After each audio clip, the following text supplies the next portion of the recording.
com as nossas crianças, não é? Os irmãos que têm filhos maiores que estão no templo podem, todo domingo, no início do culto, pegarem ali nos bancos de trás uma pequena folha para que eles possam fazer anotações do sermão. Também podem desenhar o sermão. Isso é uma forma educativa de fazê-los interagir com a pregação. Eles vão captar várias partes do sermão e várias questões importantes. Então, eu estimulo os pais a sempre usarem essas folhas, trazerem lápis e darem às crianças para que eles possam interagir conosco no sermão. Vamos abrir em Romanos capítulo 1. Vamos ler do versículo 7 ao versículo 15.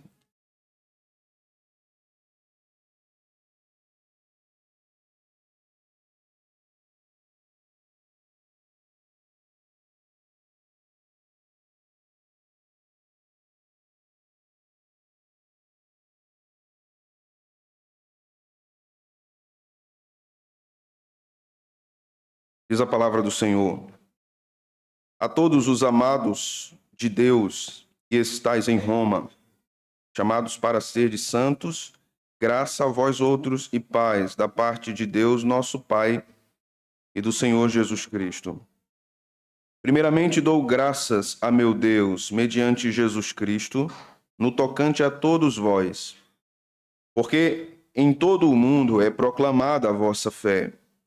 Porque Deus, a quem sirvo em meu espírito, no evangelho de seu Filho, é minha testemunha, de como incessantemente faço menção de vós, em todas as minhas orações, suplicando que, em algum tempo, pela vontade de Deus, se me ofereça boa ocasião de visitar-vos, porque muito desejo ver-vos, a fim de repartir convosco algum dom espiritual, para que sejais confirmados, isto é, para que em vossa companhia reciprocamente nos confortemos por intermédio da fé mútua, vossa e minha.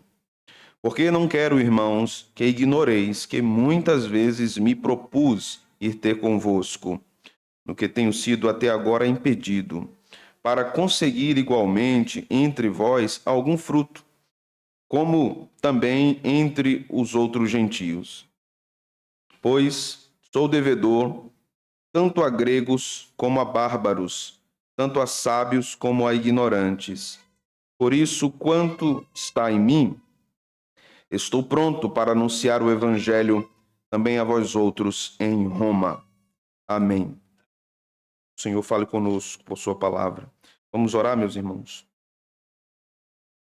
Deus bendito, Deus de toda a salvação, que bom podermos estar diante da tua presença reunidos, dirigindo a ti louvores, orações, depositando no Senhor a nossa fé. Que bom podermos, Senhor, atender ao teu chamado no dia santo que o Senhor estabeleceu para seres adorado. Nosso coração, Senhor, se alegra em poder servir-te. Nesta hora pedimos que o Senhor fale conosco por meio da tua palavra pregada. Ela está aberta, Senhor, mas que ela seja, mais uma vez, penetrante para nossos corações. Amém. Falando conosco, com nossa igreja, com nossos visitantes, e ela seja, mais uma vez, o que ela é por natureza no nosso meio, poderosa para transformar, poderosa para converter. Converte nossos corações a ti e seremos convertidos.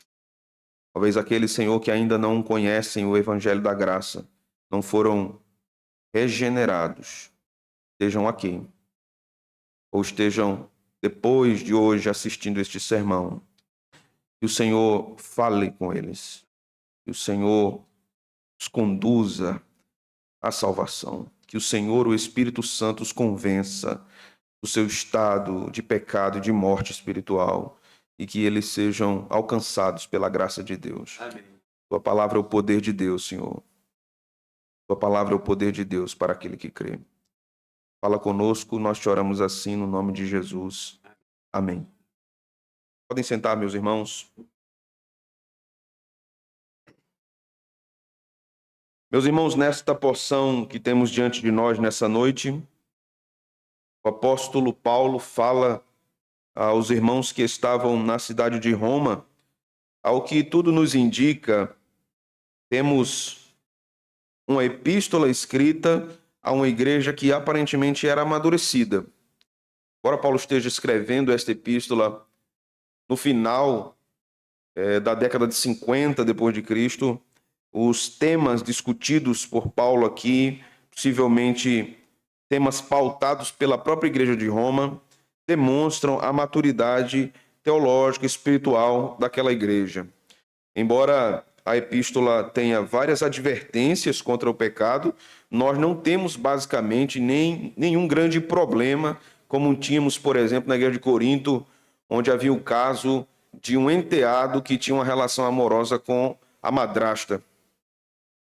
Nós não temos casos de desrespeito à autoridade pastoral, como nós tínhamos em Éfeso na década de 60, com Timóteo pastoreando aquela igreja. Então, basicamente, não temos grandes problemas a serem resolvidos por Paulo quando ele escreve à igreja de Roma, e também temos o fato de ele não ter ainda tido condições de chegar àquele lugar para falar àquele povo, para ter um tempo com aqueles irmãos. Então, o desejo de Paulo era que Deus lhe desse condições de chegar a Roma, de compartilhar a fé com os irmãos romanos. Ao que tudo nos indica, não houve essa oportunidade. As idas de Paulo a Roma se deram por causa de suas prisões. Então, Paulo verdadeiramente esteve em Roma, mas esteve preso. Nesse ponto que nós vamos trabalhar hoje, nessa porção do versículo 7 até o versículo de número 15, que antecede, que ainda é uma preparação para os grandes ensinos do apóstolo Paulo, por exemplo, quanto à justiça de Deus, a partir do versículo 16, ou a respeito da ira de Deus, a partir do versículo 18, que nós vamos ver na próxima semana. Nós temos aqui vários pontos importantes apontados por Paulo a respeito da prática do Evangelho. Na semana passada nós vimos o que é o Evangelho e que Jesus é o centro do Evangelho. Sem Cristo nós não temos o Evangelho. Jesus é a própria definição do Evangelho. O Evangelho é a riqueza de Deus dada aos homens, é o grande favor de Deus, a grande manifestação da bondade de Deus cedida aos homens, como diz Paulo em Tito 3 e 4. Então aqui nesta porção nós aprendemos sobre o poder da comunhão como fruto da transformação do coração. Nós aprendemos sobre a importância da obra missionária e o engajamento da igreja e como a igreja deve se envolver em vários sentidos. Nós veremos várias questões práticas aqui para a nossa igreja. Aprendemos também sobre os esforços para a comunhão. E mais uma vez, como o avanço da pregação redunda na comunhão da igreja e como essas coisas não podem estar dissociadas numa igreja local. Às vezes às vezes eu já ouvi em muitas ocasiões muitos obreiros ou pastores dizendo que precisam primeiro organizar a igreja internamente para depois a igreja evangelizar o mundo. Essa perspectiva está errada. Todas as coisas no movimento que a igreja está inserido, na obra do Espírito Santo, acontece junto. A pregação, a evangelização, a comunhão, o crescimento na fé, tudo isso acontece ao mesmo tempo. São forças sinérgicas que vão avançando ao mesmo tempo. À medida que a igreja vai crescendo no seu comprometimento com a obra missionária e com a evangelização, a igreja vai crescendo também em comunhão. Porque ela vai fazer isso em união, vai avançar no trabalho missionário e evangelístico em união. À medida que ela avança na obra de evangelização e no engajamento na obra missionária, na conscientização missionária da igreja, no envolvimento em implantação de novas igrejas, não apenas apoiando ou mandando recursos financeiros, mas indo, estando lá, se envolvendo no que você pode fazer. Talvez você não tenha dons para ser um pregador ao ar livre. Talvez você não tenha dons para ser alguém que ensina as crianças a palavra de Deus. Mas alguma coisa você recebeu do Senhor, eu tenho certeza absoluta disso. Porque Deus não deixa os seus servos de mãos vazias. A parábola dos talentos nos ensina isso. Deus fornece-nos talentos e eles não podem ser enterrados e desprezados. Eles precisam ser utilizados. Aqui nessa porção aprendemos que o evangelho não para no recebimento da mensagem. Deus não se satisfaz apenas em salvá-lo e tirar você da condição de pecado e de condenação. Deus quer usá-lo no contexto da igreja local. E esse é um processo que o Novo Testamento chama de santificação. Processo de salvação, a doutrina da salvação não estanca no chamado daqueles que Deus escolheu.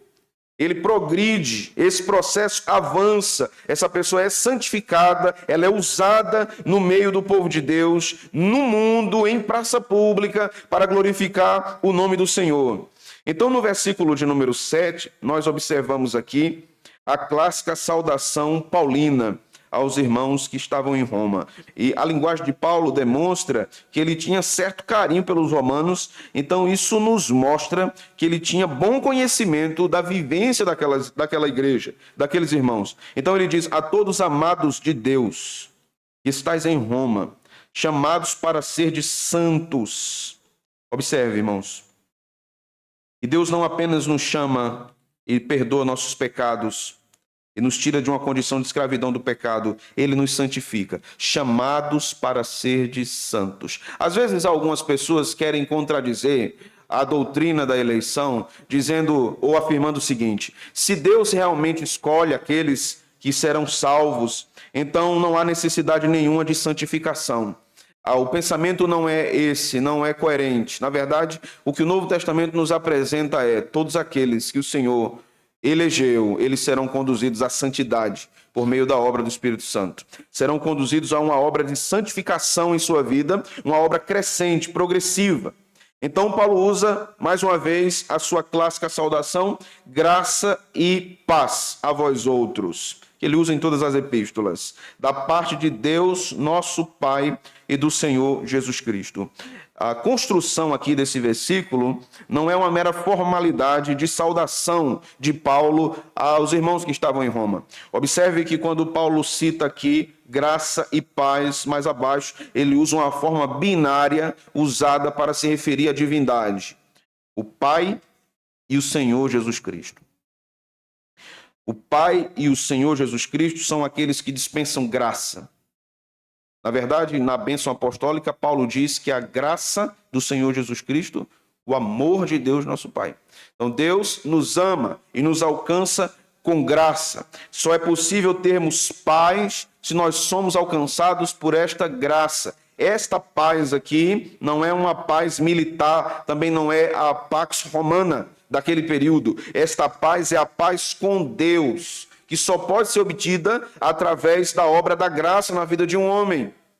Há muitas pessoas que vivem sem Cristo em profundo estado de perturbação, não conhecem a Deus e talvez procurem o alívio para suas almas em várias questões. Talvez no entretenimento, talvez numa terapia, talvez na busca de obras de arte ou de música, talvez buscam a paz no esporte, talvez buscam a paz em relacionamentos humanos, amorosos, talvez buscam a paz em adotar um bichinho de estimação, e essa paz nunca chega, porque este vazio só pode ser preenchido pela graça de Deus, só pode ser preenchido pela obra de Deus. Então, a paz de Deus com o homem só é estabelecida em Cristo.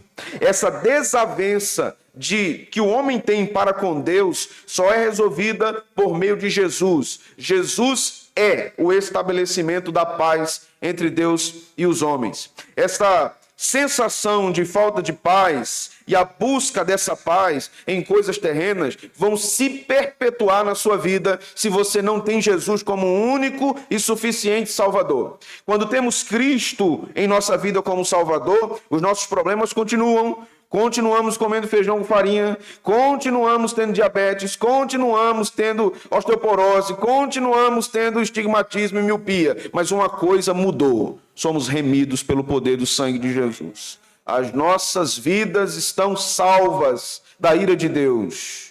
Eu não prometo a você que você vai ter prosperidade financeira. Eu não prometo a você que todos os seus problemas vão se acabar. Eu não prometo a você que, se você crê em Cristo, as suas lutas, as suas tribulações, as suas enfermidades vão cessar. Eu não prometo nada disso. Mas uma coisa eu posso afirmar a você nessa noite: uma vez que Cristo entrar na sua vida, tudo será diferente. Seus pecados serão perdoados. Você não está mais em estado de inimizade com Deus. Você estará em estado de paz com Deus por causa de Cristo. Uma vez que Cristo não entre na sua vida, então esta perturbação só tende a aumentar. Esse desespero em busca de paz, sem alcançá-lo, só tende a crescer. Porque Cristo não está no lugar em que ele deveria estar, no seu coração. E nós vamos ver, no decorrer dessas exposições, que não depende de você, depende dele. Depende do Senhor. Mas é importante também dizer que eu devo, como pregador, persuadi-lo a crer em Cristo. Mas uma vez que seu coração for compungido a crer e disser eu creio e não consigo mais viver sem isso, tenha certeza absoluta de uma coisa: ele já entrou em você. Ele já está transformando você. Ele já está mudando você. Cristo não nos convida para uma religião. Ele nos convida para uma vida abundante. Uma vida espiritual abundante. A religião não salva, uma liturgia não salva, hinos bonitos não salvam, nem mesmo ouvir um pregador conhecedor das Escrituras pode salvar alguém. Só Jesus Cristo salva um pecador dos seus pecados. Somente Cristo. Não são os seus esforços. Não são as suas tentativas de abandonar o vício, abandonar a bebida, abandonar o cigarro, abandonar a droga, abandonar a prostituição, abandonar o adultério. Se você acha que depois de tudo isso ser abandonado, então você pode ser um crente, você não entendeu o evangelho ainda. Jesus está dizendo: venha agora, do jeito que você está.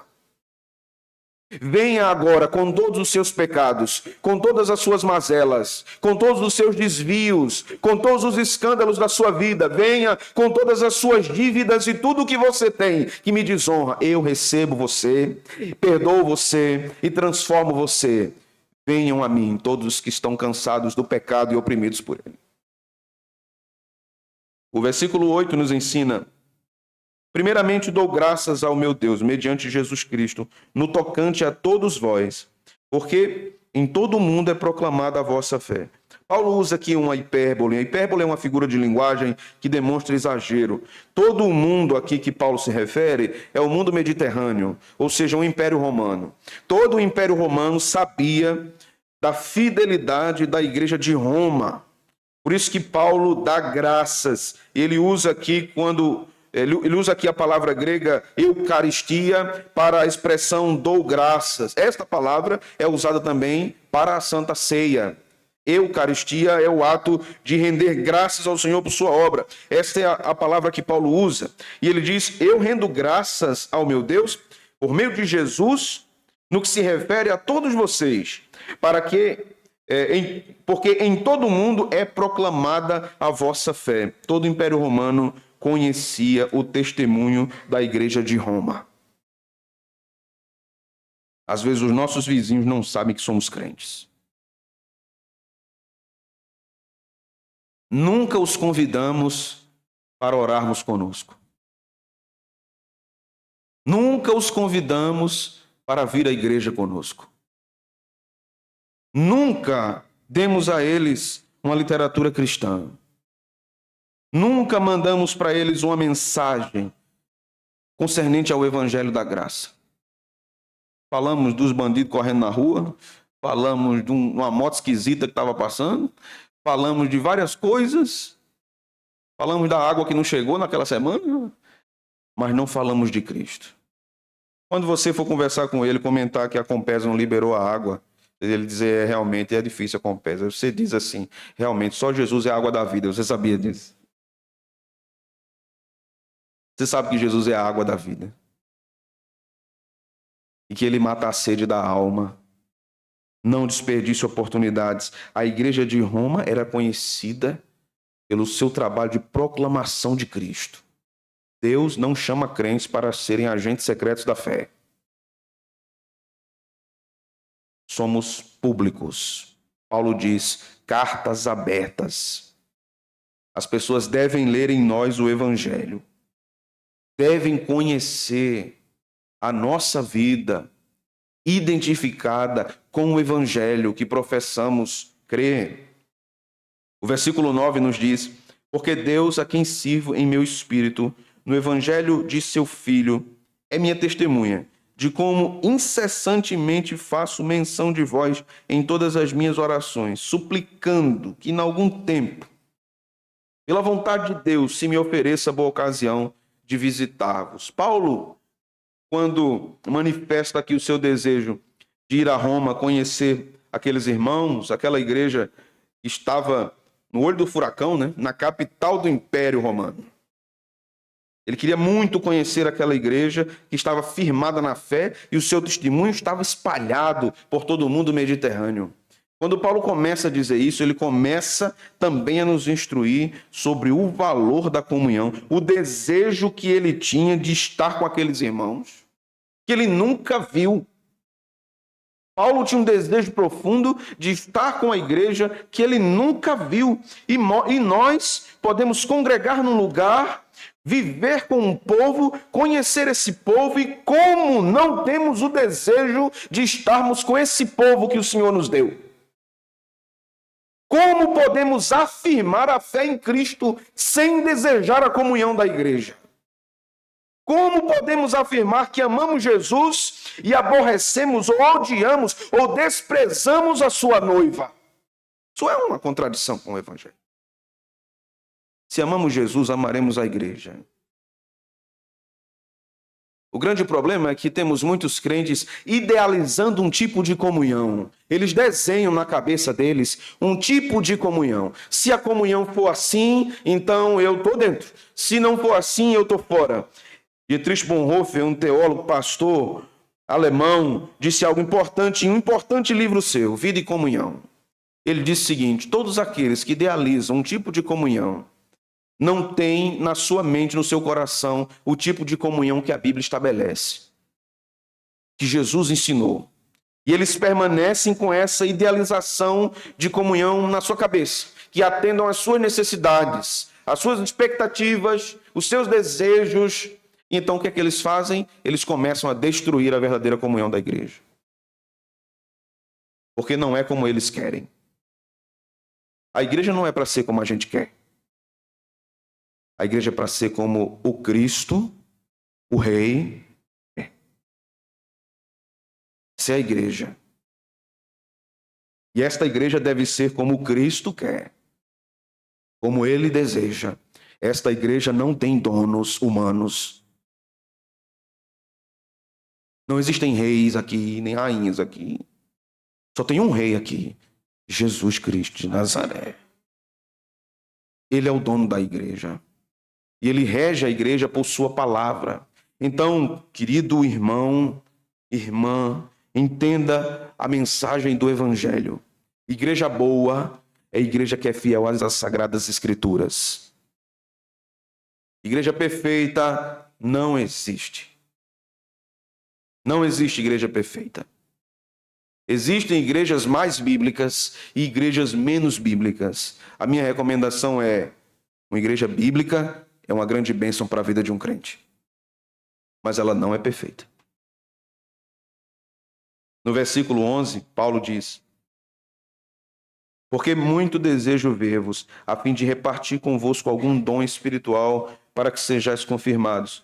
Quando Paulo usa o termo aqui, dom espiritual, pelo contexto, nós já entendemos aqui que precisamos eliminar algumas coisas. Primeiro, dom espiritual aqui não é o dom da fé salvífica, porque Paulo não pode repartir com o povo romano a salvação. Ele não pode salvar esse povo. Ele não pode pegar da sua salvação e dar um pedacinho para o povo de Roma. Então não é isso. Quando ele usa dom espiritual aqui, também não são os carismas. Também não são os dons espirituais que ele menciona em 1 Coríntios 12, por exemplo, dons extraordinários. E 1 Coríntios 14, também não é isso. Porque não há nenhum indicativo disso. Então, o que é dom aqui para Paulo? Que dom espiritual é esse aqui? É o compartilhamento do ensino do Evangelho e da vida do Evangelho. Paulo não desejava apenas ir para pregar. Ele desejava ir para viver com os crentes de Roma. E aqui nós aprendemos muito também sobre a vida e o ministério de um pastor. Um pastor não é chamado apenas para pregar para um povo. Ele é chamado para ensinar o povo e viver com o povo e para o povo. No verso seguinte, o verso 12, Paulo diz, isto é, falando do dom, né? Para que em vossa companhia, reciprocamente, nos confortemos por intermédio da fé mútua, vossa e minha. Observe. Paulo diz que quer estar com os romanos, quer desfrutar da companhia deles, dedicar-lhes tempo, ouvi-los, viver com eles, ouvir as suas andanças na fé, ouvir os seus sofrimentos, as suas dificuldades. Ele quer ter uma experiência de relacionamento. O Evangelho promove e aprofunda relacionamentos. A nossa época é marcada por uma geração que consome informações em relação ao Evangelho, mas não alimenta relacionamentos. Na verdade, isso já é muito antigo, quando o pastor congregacional Martin Lloyd Jones sai do país de Gales e vai trabalhar com o reverendo Morgan lá na Inglaterra. Ele se queixa de algumas coisas graves que aconteciam naquela igreja congregacional em Westminster, a capela de Westminster.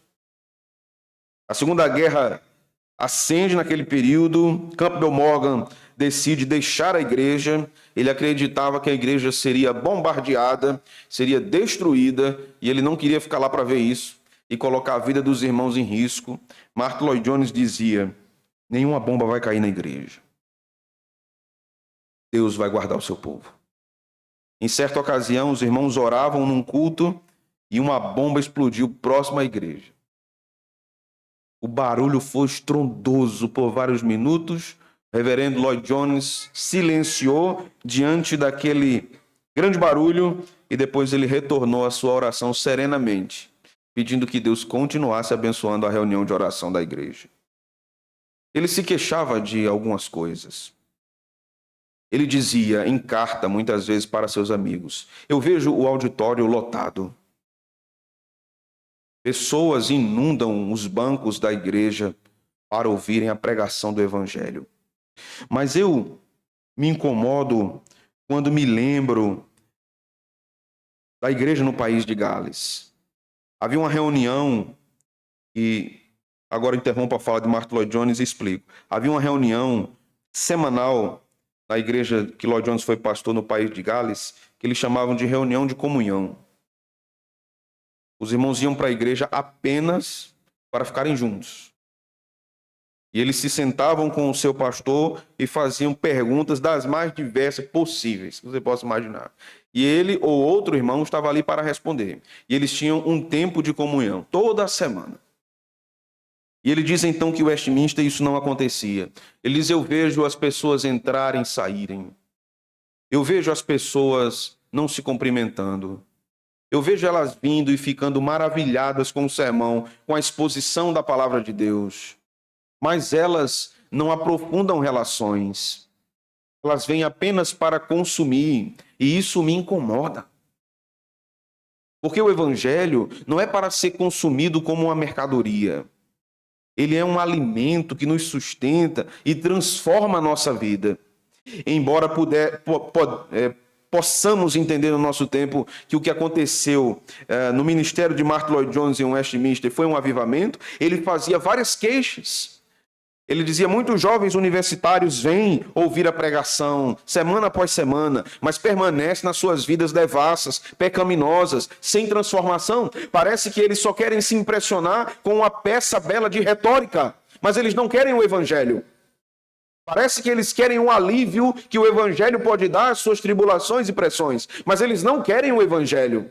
Parece que eles querem dizer que estão filiados a uma igreja e que escutam um pregador sério, mas eles não querem o evangelho. Vir à igreja, ouvir um pregador sério, estar comprometido até com a membresia, sem querer o evangelho, agrava a condenação de um pecador, meus irmãos. Agrava a condenação de um pecador. Porque ele está ouvindo a verdade e se impressionando com a fala de um homem, mas não está deslumbrado com as verdades da graça. Isso é o que deve nos deslumbrar. Eu não desejo que nenhum de vocês saiam daqui pensando em alguma frase que eu disse no sermão. Eu desejo que vocês saiam daqui pensando no Evangelho e em Cristo. Esse é o desejo do meu coração e da minha alma. Eu não quero que vocês marquem algum comentário, alguma citação de algum teólogo que eu fiz no sermão, mas que o evangelho aqueça, transforme os corações e saiamos do culto pensando: meu Deus, como o teu evangelho é profundo e maravilhoso, e como eu sou pecador, como eu preciso dessa verdade, como eu preciso de transformação, como eu preciso conhecer Jesus, porque eu não conheço Jesus. O meu desejo não é criar fãs ou seguidores do meu ministério. O meu desejo e a minha função é apenas dizer: olhem para Ele. Ele é o Cordeiro de Deus que tira o pecado do mundo. Não olhem para mim, olhem para Ele. A minha glória está em que o meu Senhor seja glorificado apenas. Paulo diz aqui que deseja compartilhar, mas que isso seja recíproco. Há um ensino tão precioso aqui. E Paulo está dizendo que não apenas a igreja precisa de encorajamento, mas que pastores também precisam. Não há ninguém mais público e mais exposto numa igreja do que um pastor. Vamos a alguns exemplos? Todo mundo sabe quanto um pastor ganha. O pastor não sabe quanto ninguém ganha. É mentira? Um pastor sabe que o povo vai ficar na igreja o tempo que quiser, mas ele não sabe se o povo quer que ele fique o tempo que ele planeja. O pastor está na conversa de várias mesas da família todas as semanas. E muitas vezes é comida até assado. Ele é alvo de várias críticas. Um pastor, vamos lá, um exemplo concreto, ele pode terminar o culto num domingo, dia do Senhor, ir à porta, cumprimentar todos os seus irmãos. Vamos dizer que naquela congregação tenha 50 irmãos. 49 apertam sua mão e dizem: pastor, Deus te abençoe. O sermão foi uma grande bênção para mim. Deus falou comigo poderosamente. Mas aquele 50º irmão diz assim: meu Deus, eu nunca vi você pregar um sermão tão horrível como eu vi hoje. Você acha que o que vai ficar na cabeça dele durante a semana? Se ele for igual a mim, o 50º vai ficar na cabeça dele durante toda a semana. Pastor é uma figura pública, mas ele é um homem. Um homem. Um homem que precisa dormir, que precisa comer, que precisa tirar férias. Né? Um homem que tem uma família, um homem que precisa brincar com seus filhos, conversar com eles, que precisa amar a sua esposa. Ele é um homem comum, usado pela graça de Deus. Pastores não são heróis. Não são pessoas com todo o poder no céu e na terra. Há muitos que querem ser vistos assim. E dá errado. Dá errado. Paulo nos ensina que o rebanho também deve aprender a encorajar seus pastores. Isso é bíblico. Encorajar seus pastores. Não idolatrá-los. Idolatrá-los não. Não achar que o evangelho é só pregado por eles. Não. Mas encorajá-los. Paulo prossegue no versículo 13. Então ele nos diz: porque não quero, irmãos, que ignoreis que muitas vezes me pus ir ter convosco no que tenho sido até agora impelido, para conseguir igualmente entre vós algum fruto, como também entre os outros gentios. Paulo queria contribuir com aquela igreja, mas não conseguiu ir lá, pelo menos até esse momento, ele não conseguiu visitar aqueles irmãos. Isso aqui também me ensina algumas coisas, sabe, irmãos? Por exemplo, há questões que o coração de um pastor desejará fazer pela igreja, mas não será possível. Não será possível. Muitas vezes porque a igreja resiste. Outras vezes porque o próprio Deus não quer. Ainda que seja algo para a glória de Deus, Deus pode impedir.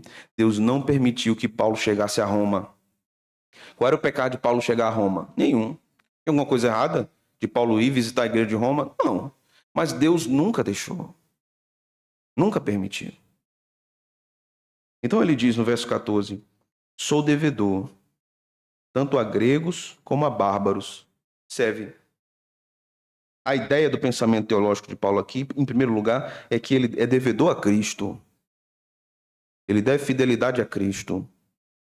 E por causa dessa fidelidade a Cristo, é que ele é devedor aos gregos e aos bárbaros. Há uma opinião de vários estudiosos aqui, que a ideia da menção aos gregos aqui, não a judeus, né? Judeus e gregos, mas ele faz a menção a gregos e bárbaros, é que gregos são aqueles envolvidos na cultura helênica, aqueles que tinham uma alta instrução, principalmente na cultura e na filosofia da Grécia. Então Paulo vai dizer: eu sou devedor de todos que estão inseridos nesse tipo de cultura, eu preciso compartilhar o evangelho ali. Eu me incomodo em não compartilhar o evangelho ali. Mas ele diz também aos bárbaros, aqueles que não têm a cultura dos gregos, eu também sou devedor. Paulo não tinha público predileto. Ele sabia que tinha que pregar a todos os homens, a todos que o Senhor colocasse no seu caminho. E ele continua, tanto a sábios como a ignorantes. Parece que é ainda a mesma referência, aqueles que têm uma alta instrução e uma baixa instrução. Paulo diz: todos esses precisam ouvir o evangelho. Todos esses. As nossas igrejas, em termos de igreja evangélica brasileira, elas começaram a adotar certas posições interessantes de plantação. Então, por exemplo, posições pragmáticas, do tipo: se você quer ver uma igreja sendo plantada crescer rapidamente, então plante ela no subúrbio. Porque ali onde tem pessoas mais desprovidas de condição financeira, essas pessoas são mais dadas à religião do que as pessoas de alto poder aquisitivo. Então não invista a plantação de igreja em bairros nobres. Esse não é um pensamento bíblico. Não há igrejas para pobres e para ricos. Há igrejas para homens e mulheres. Independente de se tiverem alta condição financeira ou baixa, a igreja deve chegar em todos. Todos, absolutamente. Há certas coisas, né? Por exemplo, uma igreja deve estar bem posicionada geograficamente para que ela cresça cheia. Não, quem enche a igreja é o Espírito Santo de Deus. Ela pode estar, meus irmãos, no meio de um buraco, no meio do mato. Quando você chega lá, está cheio de gente. O que importa é se Deus quer que ali, naquela localidade, tenha uma igreja. Não depende da geografia, depende do Espírito Santo.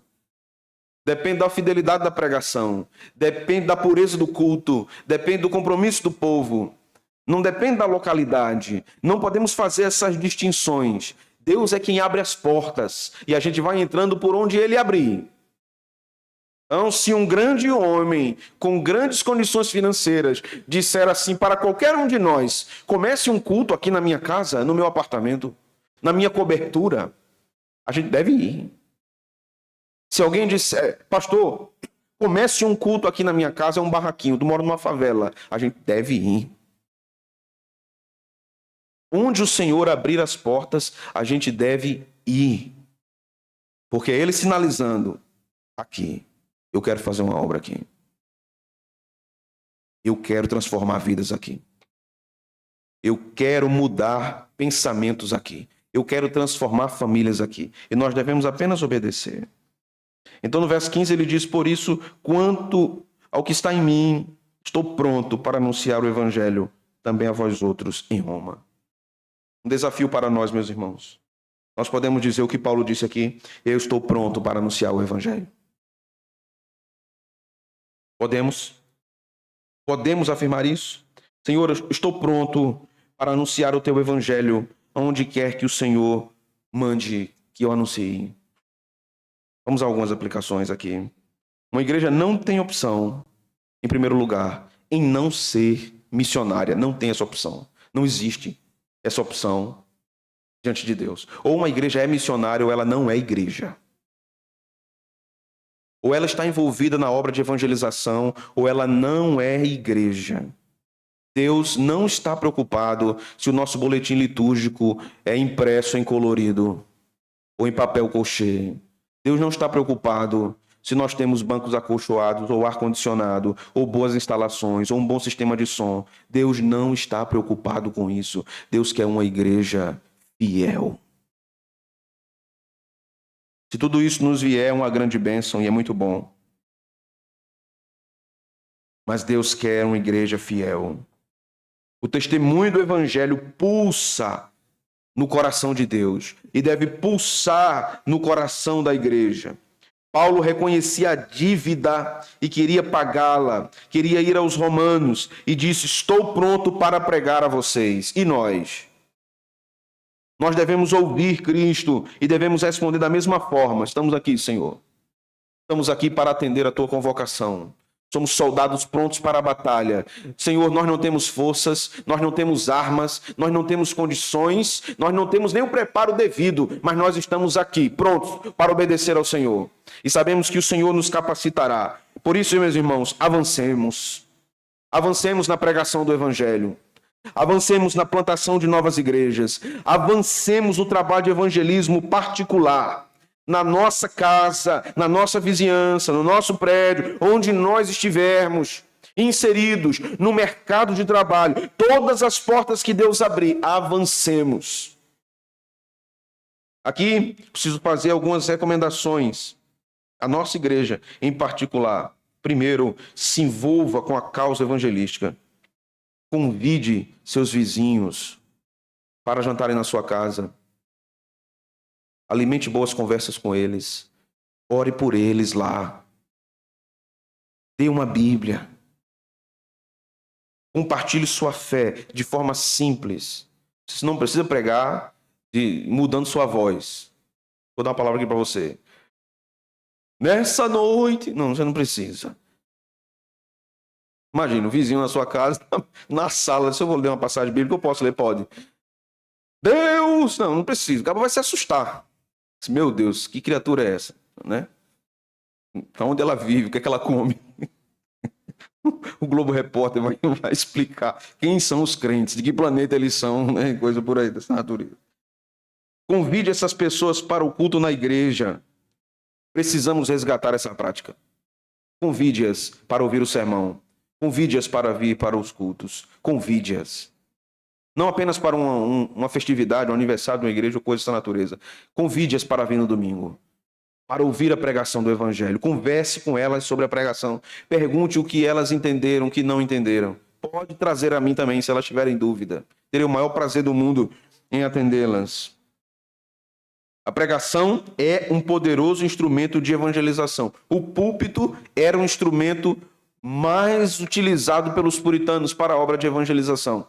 E os crentes trazem os pecadores. Há um movimento, ou melhor, há uma fatia do movimento reformado que começou a afirmar que nós não devemos trazer pecadores ímpios para os cultos.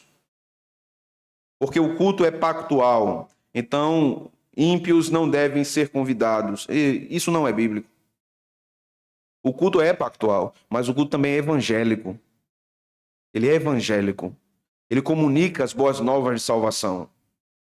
Traga as pessoas para que elas ouçam o evangelho, creiam no evangelho e tenham suas vidas transformadas. Devemos fomentar isso como cultura na nossa igreja. Trazermos pessoas não evangélicas, convidarmos vizinhos, parentes, amigos, filhos, enteados. Quem puder, você traz para ouvir a palavra de Deus. Uma outra coisa, devemos orar pela conversão de pessoas, orar pela conversão de familiares, orar pela conversão de amigos, orar pela conversão de vizinhos, estar à disposição do Senhor para orar por essas pessoas, interceder pedindo que Deus salve essas pessoas. Um outro ponto importante para nossa instrução, aprenda sobre o Evangelho. Há muitos crentes que estão na igreja há muito tempo e não aprenderam sobre o Evangelho. Aprenda o que é pecado, aprenda o que é salvação, aprenda o que é perdão, aprenda as doutrinas basilares da fé cristã. Isso é importante para nós. Por isso, venha para a escola dominical. Venha aprender a palavra de Deus na escola dominical. Venha aprender a conhecer as Escrituras, a conhecer os assuntos que as Escrituras trabalham, a fim de que você cresça na fé. Não despreze a escola dominical. Porque é a maior escola do mundo, nós sabemos disso. E ela trabalha em várias áreas da vida da igreja. Várias áreas. Ali você vai ver leigos que não têm treinamento formal em teologia, ensinando teologia. Ali você vai ver alguém que não tem um curso universitário, sendo professor de uma classe de EBD, dando aula a doutores. Você vai ver tudo isso acontecendo no meio da igreja de Deus, por obra da graça de Deus apenas. Ali nós aprendemos que todos somos servos de Cristo. Não despreze a escola dominical. Faz parte da nossa tradição. Evangelize seus filhos. Você tem filhos. Evangelize seus filhos. Tenha conversas intencionais com eles sobre o evangelho, sobre a salvação, sobre o pecado deles. Converse com eles sobre isso. Apresente a eles as verdades das Escrituras. Leia a Bíblia com eles, para eles. Conduza-os aos pés de Jesus. Deixa eu fazer mais algumas aplicações aqui, mais específicas ainda quanto a isso, com respeito às crianças. Crie um hábito de leitura bíblica com seus filhos, em casa, diariamente. Faça cultos domésticos. A grande dificuldade das nossas crianças não se adaptarem ao culto é a falta de cultos domésticos. Porque elas não sabem o que é isso em casa. Então elas não conseguem discernir o que é isso na igreja. Trabalhe isso com eles. Faça leituras de bons livros cristãos. Eles vão fazer perguntas, eles vão memorizar as histórias e você também vai aprender. Eu posso depois trazer aqui uma série de indicações para os irmãos que têm filhos pequenos, de livros que podem ser lidos com eles de forma intencional, apresentando para eles o evangelho, trabalhando vários pontos da vida cristã. Eles aprendem. Eles aprendem. Converse com eles sobre a necessidade de servirem a Cristo, de conhecerem Jesus, de mostrar que eles precisam de Deus. Use as situações de pecado cometido por eles, pecados diversos em várias áreas, para mostrar que eles precisam do Evangelho. Aplique a palavra de Deus ali, com gotas de graça, a cada situação dessa. Eu sei que a tentação é se desesperar, gritar. Aplique o Evangelho. Aplique o Evangelho. Eu sei que aqui pode ter várias mães que estão se descabelando para cuidar dos filhos, para ensiná-los. Eu sei que muitas podem estar pensando agora, pastor, você não sabe, meu filho, pastor, ele não é, ele superou. Agora, pastor, é difícil, sei. Ele é um pecador. profundamente pecador. Quando eles começam a fazer birra, desobedecer, teimar, nós levamos um choque, porque aquela imagem de anjinho bonitinho, fofinho, né, com a pelezinha rosada, ela está desaparecendo. E agora você vê uma criança que grita muitas vezes, que se estremece, né, que treme, não é? E nós precisamos pastoreá-los. Eu vejo isso em casa, na minha casa. O pecado presente no meu filho. Eu preciso ser levado, impelido a apresentar o evangelho a ele, dizendo: meu filho, Jesus precisa transformar seu coração. Ouça o evangelho. Ouça o evangelho. E ele ouve.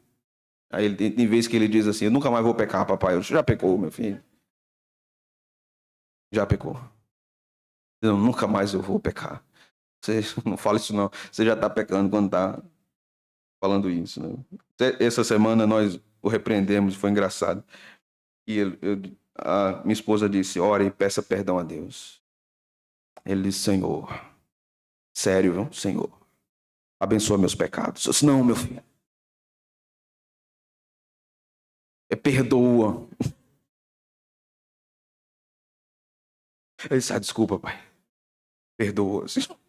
Ontem nós fomos para o aniversário de Elisa. Fui levar ele para o aniversário de Elisa. E tínhamos comprado um presente para Elisa. Estava embrulhado. E ele queria abrir aquilo a todo custo. Disse: meu filho, é um livro para Elisa. Você tem um livro. Disse: meu caramba. Disse: meu filho, você tem. Mas eu quero abrir, pai. Disse: não pode abrir. Olha, não pode. A lei é essa. Não pode. Tá certo.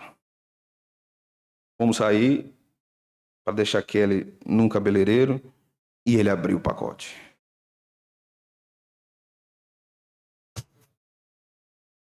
A mãe deu uma bronca. Deixamos ela lá e eu fui conversando com ele até achar algum lugar que tinha papel de presente para eu comprar. E eu olhando pelo retrovisor dentro do carro, eu disse: meu filho, você percebe? Você percebe? Eu tenho que me controlar para não rir, irmãos. Mas foi sério. Você percebe o seu pecado de desobediência?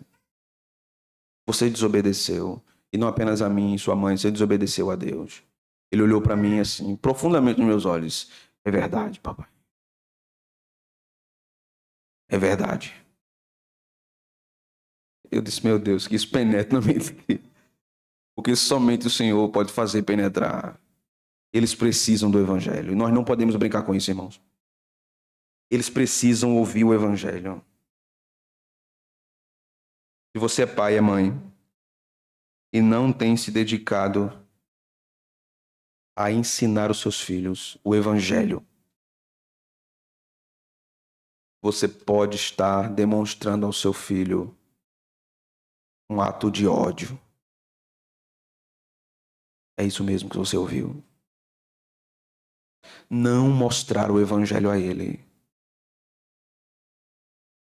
é a forma mais absurda de dizer: na prática, eu não lhe amo. Eu sei que você ama. E que não é isso que você quer dizer a ele. Mas quando você não diz a ele a coisa mais importante da vida, que é Cristo, você não está demonstrando amor. Não são os brinquedos que você pode dar. Não são os passeios que você pode dar. Não são os lanches que você pode levá-lo para comer. Isso não é o mais importante. Jesus é o mais importante. Eles ouçam de sua boca que Jesus é o Salvador.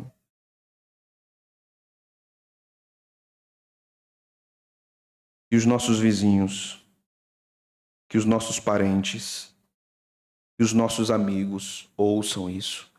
Jesus é o Salvador. Não tenha medo. Talvez você só terá uma oportunidade de falar para alguém sobre o Evangelho. Você deve pensar sobre isso. Em algum momento da sua vida, você chama essa pessoa e diz: eu preciso ter uma conversa com você séria. E eu preciso que você me ouça. Talvez você nunca mais queira me ouvir sobre esse assunto, mas eu preciso falar com você sobre esse assunto. É o seguinte: A sua alma é imortal. Você vai morrer, como eu vou morrer, todos vamos morrer. A sua alma é imortal. A alma não é destruída, ela não é dissolvida. Ela existe. Uma vez que ela é criada, ela existe agora para sempre. Ela é imortal. E a alma tem um destino depois da morte. Ou a vida, ou a condenação. E eu preciso falar para você a respeito disso. Se você crê em Cristo, você tem a vida eterna. Se você não tem interesse e não crê em Cristo, você será perdido eternamente. Será alvo da pena máxima da ira de Deus sobre você. A Bíblia fala sobre isso. E o caminho para que você seja livre disso é entender que você é profundamente pecador e precisa do Evangelho. E Cristo o aceita como pecador. Cristo o transforma em filho. Cristo transforma o seu coração, a sua vida. Você precisa crer em Cristo como seu Salvador, único Salvador. Mesmo que essa pessoa diga, ok, não, nunca mais eu quero ouvir isso. Não voltaremos mais a esse assunto. Mas você pode dizer, eu falei, eu disse, eu apresentei o Evangelho. Cristo foi anunciado. Mas não deixe que essa pessoa morra sem você nunca ter falado de Cristo. Isso é terrível, viu? Isso é terrível. Vermos que alguém que nós conhecemos partiu para a vida além e nós podíamos ter apresentado o Evangelho e não fizemos. Isso deve nos incomodar e nos perturbar profundamente. Deus sabe quem são os eleitos, nós não sabemos. Nós devemos pregar a toda criatura, esse é o mandamento, toda criatura. Ide e pregar o Evangelho a todas as pessoas. Todas as pessoas. Vamos orar, meus irmãos.